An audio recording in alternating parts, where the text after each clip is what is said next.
You have to start by pulling the air box off. You got 2 screws. These are on the back here. You got 1 here, that was here.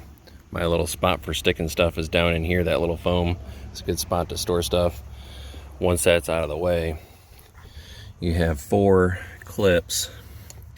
So these right there, those are over here, right up against the injectors. You have 1, 2, 3, 4. All right, then you pull this hose off and be real gentle, and then you're gonna hook a new line back up to these. All right, so I got 4 water bottles set up. This is fuel line for RC cars. I had a spool of that laying around. Cut the hole a little bit bigger than what the hose is, so it has a little bit of an air gap so that it lets out air as fuel goes in. Tape that up. So obviously going from left to right, 1, 2, 3, 4, 1, 2, 3, 4 on the bottles. Where this old return line here was at, we now have all those connected on the returns. I'm going to put the air box back together and see what it does. All right, we'll see what happens. Dripping in.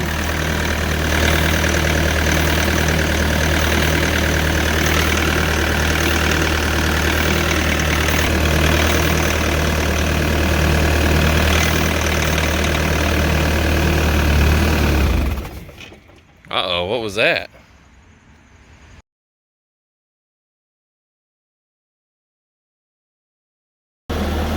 I have it running pretty smooth now, so one of the things I wanted to notate is that this screw right here, so that little baby screw, it's like a 3mm screw. I had it in my dirt bike stuff. That screw, I think it's 3mm. It's about 1/8 inch, so that should be about right. I use this to put 4 of them in the return lines to cap off the return line. They fit right in there, and just gave them a couple screws. That mixed with putting those bottles higher than the injectors kept the machine running. For some reason, when it was lower, it was creating some kind of siphoning effect and was shutting the machine down with that air code. So based on my little cheat sheet here that I have written down, engine cylinder direction, so it's 1, 2, 3, 4 counting backwards. So 1, 2, 3, 4. They're not terribly far off, but they are off.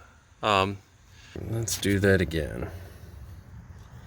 I think that hose is somewhere over here,